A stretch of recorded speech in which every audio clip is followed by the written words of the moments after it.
Oh, hey. You caught me. Sorry. I know everybody's kind of on the turkey train right now. Turkey season is open in a lot of states, and it's fast approaching in many others as well. I know we only have a couple weeks left before we start chasing birds here in Ohio. But Ryan and I just wanted to put together a compilation of our shed season success, and wanted to talk about some of the more interesting shed finds that we had, and why we found them where we found them. And also, we've been tracking over the last few years where we find sheds, and we've noticed some interesting trends as well, which we'll discuss here in the video, and in hopes of maybe helping some of the newer shed hunters out there find a place to start finding sheds, because it can be a little bit overwhelming, and it takes a lot of time, and sometimes you just don't find them. That's just how it is. So appreciate you guys tuning in. As always, hit that subscribe button for us. We really appreciate your support. And stay tuned. We're going to drop some shed knowledge on you. Thanks a lot.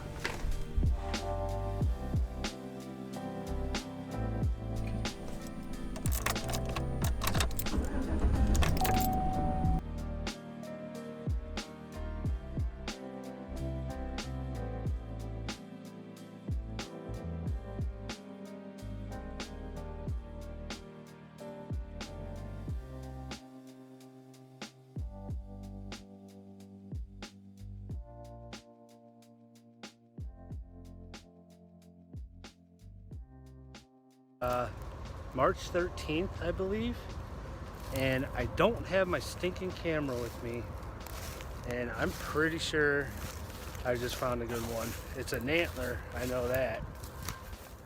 So this shed here is a pretty big surprise. It was an after work walk, and I actually didn't even realize what buck this was until like a couple nights after this. I remember getting a text from you. I got like three texts from him like, oh my God. It was like 11 o'clock at night, and just looking through pictures on my phone, and turns out this is a buck that I call Cherokee, and I mean, it was his better side. His other side's just a big 4-point side. Yeah. He ended up breaking his brow tine on this, but yeah, almost 2 miles away, I found this, and 2 miles from where I got his picture from, and yep. I was pretty surprised. And that property doesn't seem to hold a lot of those mature bucks, and like finding this shed is kind of a way to connect the dots on them running the the ridge that they're running and how far they can go. The thing with that property is right. It doesn't hold, at least year round. It doesn't hold the mature bucks, because I really don't find a lot of sheds on that property. So getting permission, from the neighbors and stuff, which I've been lucky with, I find quite a few of the bucks that I know on neighboring properties. Yeah. Luckily, there's not that much hunting pressure around. But, right. So that's one way that sheds really can help you scout your current property and kind of figure out deer that they disappear during certain times of year, and you don't know why, and become friends with your neighbors. Like it's it does help. Even though there's still some neighbors that I would love to talk to and get on, I just haven't been able to yet. But yeah, being able to connect the dots on some of these bucks, it's a big help. Yeah. So tell us about this day. So this one, actually Jordan had invited me. We were going to go try and find it's going to be his number one this year. But he invited me to come try and find him. And as we pulled into the spot, I spotted a shed right off the bat, right from the truck, laying right in the grass. Isn't it nice when it's that easy? If you could find them like that all the time, it'd be great. So this one was same day? Same day. With Jordan? Yep, same day with Jordan. This is the first one that we found off of, I forget the name of the buck now, but he says it in the video here. But yeah, we literally just got outside of And Jordan seen it first, but this thing is a beast, man. He's just got mass. He's got bladed brow tine, tall brow tines, and this is his. I think it's going to be his #1 buck for this fall. The cool thing is he knows his property so well. Oh my gosh! I mean, when you talk about like knowing your bedding areas, if you know where there's a bedding area where you've seen buck travel, you have lots of pictures, and you've got bucks living on your property, I mean, that's one of those top locations that we start looking. We look in bedding, we look in travel, and we look at food. And we have a lot of luck finding them in bedding areas. Oh yeah, it's at least when we find sets, you know, we're finding them. Probably the first one's going to be in that bedding area, and then like Nick just said, you know, then you got the travel to the food, and I mean if they're on your property more times than not, you're going to find them in those 3 locations. Yep. So Jordan matched that one up pretty quick. Yeah, matched it up. We actually, it wasn't the second side to the set. It wasn't not 70 yards from the first one, and we didn't go straight to it. We actually looped around, finished what we were just walking, and then got in the truck and drove down further, and then hit this that was just on the outside of the west bedroom. Yeah, but yeah, he does a good job explaining it in the video. But he basically, Jordan was feeding there this fall, just to try to get this buck patterned, and got his tree stand set for him and everything. And when actually his dog Bo, he's the one that found this one, and he was actually standing over it, like guarding it. Like we had no idea he was even. That's cool. You know, had the shed. Yeah. And Jordan called for Bo, and he came back, and he just picked that shed up, and Jordan freaked out. But it was cool. Me and Jordan were literally just talking back and forth, and Bo standing over a shed. That's awesome. But yeah, it was basically laying right. He wasn't feeding at this time, but it was right on the same tractor path that Jordan was feeding on. So nice. Yeah. So this one was probably the highlight of my shed season this year. Didn't even want to go. I actually had gotten in real late from West Virginia the night before. And sunny day. Yeah, it was super bright out, just real sunny. And you know, Ryan's always good to motivate you to get out of bed and go shed hunt. So I said okay, and ended up finding my biggest shed of the year. It was a 5-point. It was a 6-point with the G4 or whatever was broken off. Beautiful shed, and it was extremely fresh. And this was still only a couple weeks into March. Yeah.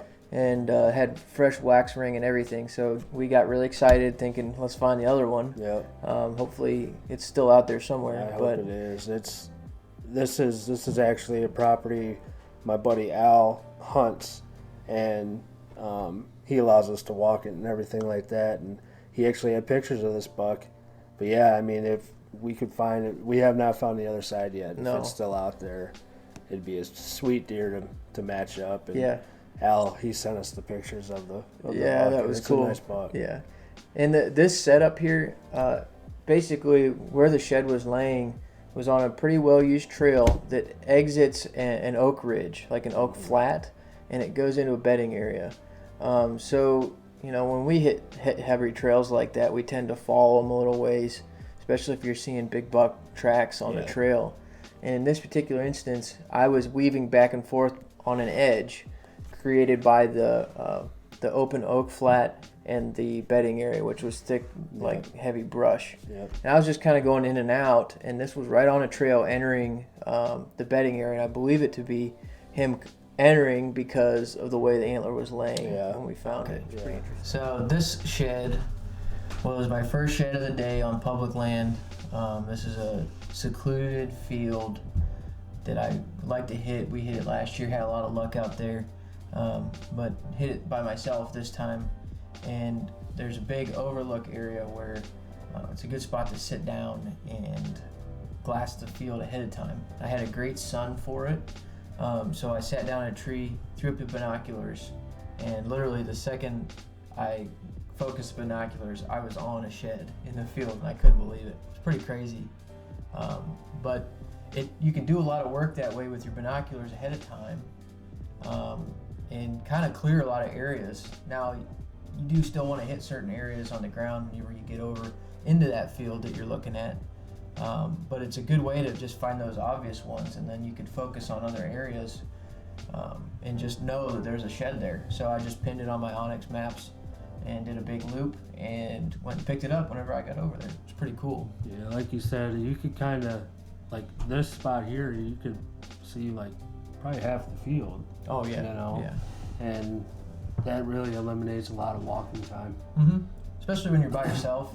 If you have a big group of guys and you can just fan out and cover a field like that, that's great. But I was by myself, and this is a huge piece. And so using the binoculars in a situation like this is really a great tool to help you find sheds. Again, by water. Yes. We find so many sheds by water, whether it be creeks, ponds, lakes. It just seems like late season or any time of the year, you're going to find deer near water. So It's a great place to start looking for sheds. Yeah. And this was your first one of 4 this day, I think? This was my first one of 4, and we'll show you here in the video. I found one more very close to this one, and then found a set later on. Yeah. So cool.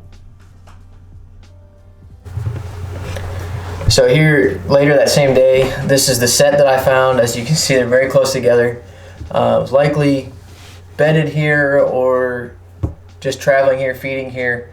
You can see in the video, there's still some green under this dead grass, which is why we think we do so well in this field, is because it holds some green throughout the winter.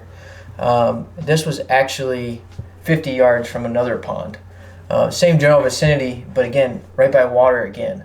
So we could think of probably a dozen sheds off the top of our heads in the last 2 years that we've found by water. Yeah. You know? And like you said too, I like how you said with the green in the field, there's no agriculture here. You know, they got autumn olive bushes and just normal browse, but this field is always so green. Yeah. Like, for whatever reason. I don't know why either, but I don't know if it's just better soil in this field or what, but all I know is we do find a lot of sheds in this field. Not going to show you the map, but we pin every shed we find, and there's a lot of pins in this field, we're pretty excited to hit it every year. But so that was a fun one. Cool, man. Let's see what else we can find. So this one was a fun one. This is the mud shed.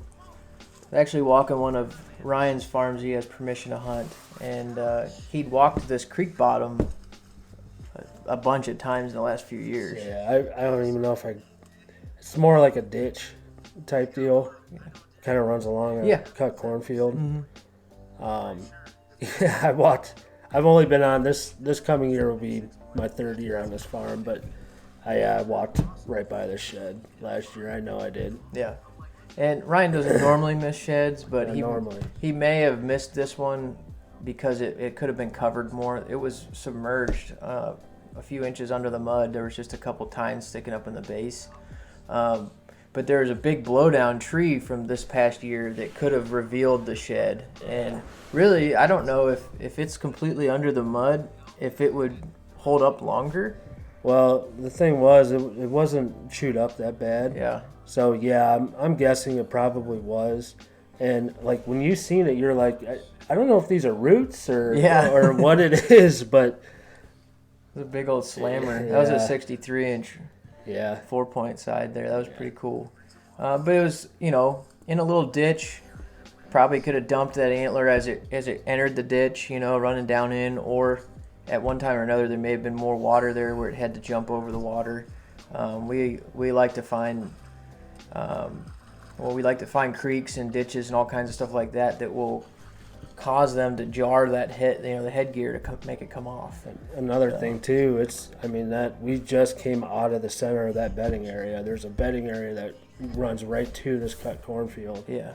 And I don't know. He had been obviously just jumping in that water and going to that food. But Yep. Yeah, So, that was cool. That was a cool shed. Yeah, it was neat. I was a little bit jealous of Nick on that one, just because I know I walked by it last year, but And he let me keep it. exactly. So He's a good guy. That deer's probably not alive anymore, anyway. yeah, So. I thought if there wasn't a G2 underneath that mud, I thought it was that big 6. Yeah. Yeah, I didn't know that deer. All right, so this shed or sheds here, this is right around the time when you were on that public property. This property, I hunt this property, and it's not, again, there's not a lot of food. Big timber. A lot of ridges, a lot of oak ridges. These deer mainly feed on mast, like acorn crops. But what was interesting about this ridge, I've never walked this ridge before, and it really showed. But as I was coming up to this ridge, a coyote actually cut in front of me at like 80 yards, and it spooked a buck. He just stood up, and I recognized the buck as a big buck, still carrying both sides. This was early February, I think. Yeah. And still carrying both sides, but he had no idea I was there. I got like 30 yards from him, and he was just focused on that coyote. As I was kind of walking to him, I looked to see where he was bedded, and there was a shed there. So another thing with this ridge, there's a lot of deadfall, a lot of fallen trees, and these bucks, they bed like crazy. Like there's food there, there's water down at the bottom. They don't have to really go anywhere. So these trees create so much bedding for them. I went back a few days later, and I think I found 3 or 4 more old sheds. Yeah. And I just couldn't believe it. I was just pinning it on Onyx like crazy, because I was so excited, and it was just like, man, I can't believe I've never walked this ridge before, but it definitely showed. And it's a cool setup how all the trees just create that bedding. Sure, and that probably answers some questions for you too, because you've been hunting there in the area, and like knowing that there's so much historical sign there with sheds, now you know that that's likely buck bedding area. They're in that area somewhere. Yep. And so when you're watching that wind and you're watching your entry and your exit and stuff like that, now you know you can. You got to watch that area because you could be bumping them out of there. Yeah, absolutely. Not knowing it. So that's why I love shed hunting, man, because you could find so much stuff that you may not even realize during season, but you just learn so much about these deer. Yeah. So awesome. Good finds. Thanks, Kai. Okay, so this was early on, but this was like my second shed of the season. Yeah, but it's kind of the same idea as what we just talked about. Yeah. Right? This shed here, I call this deer split brow, for obvious reasons. But again, this is a big thicket that leads to that ridge I was just basically talking about. Yeah, connects. It connects to it. And I found split brow shed. This is the second year in a row I found at least one side. The first shed I have off of him was only about 150 yards from where we found this one. On the same ridge. On the same ridge. Yeah. Which is interesting. Like the more that we shed hunt and kind of pick up deer that we know. Yeah.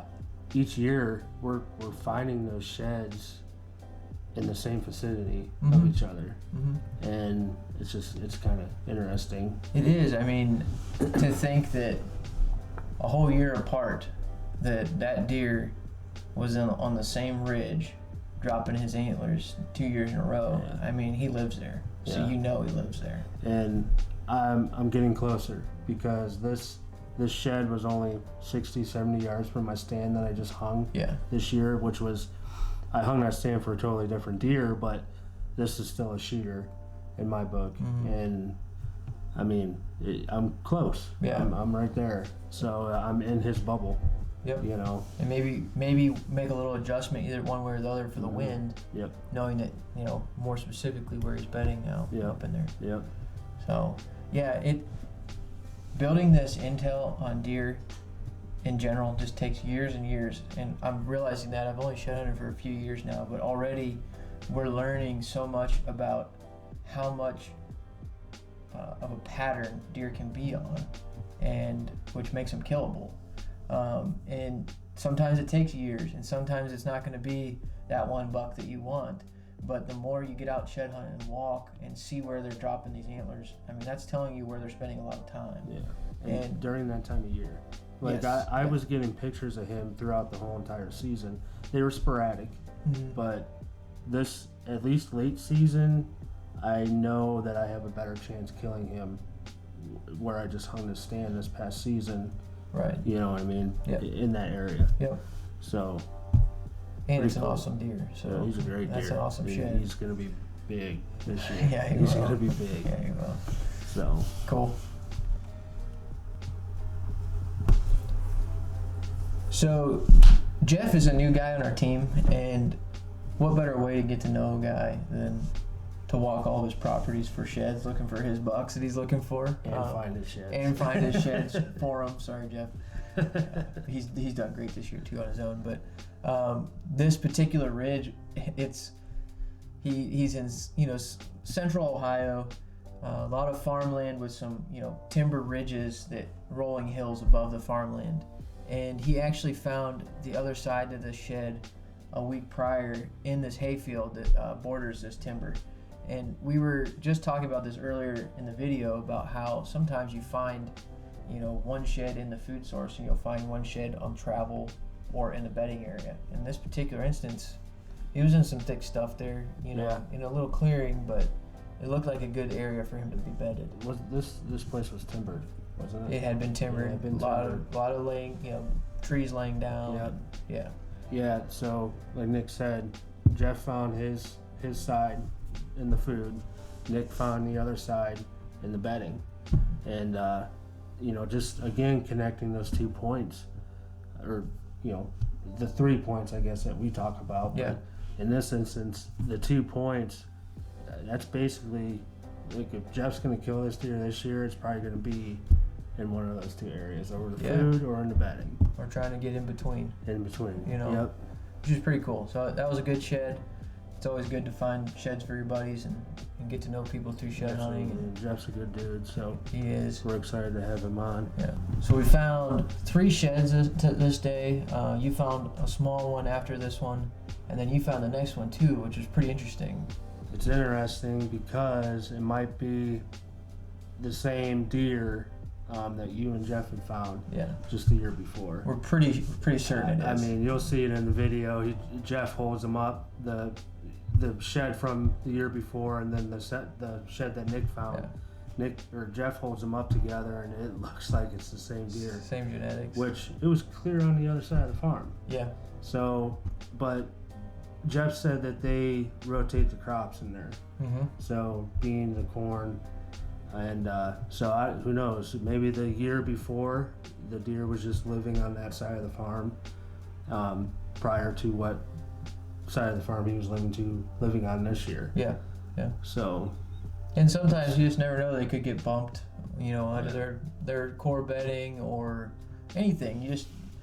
We talk about all the strategy on how we find sheds. Really, you're just trying to up your odds. Ultimately, a deer could drop it in the middle of the road. A deer can, drop them on a baseball field near a park. They could drop them anywhere.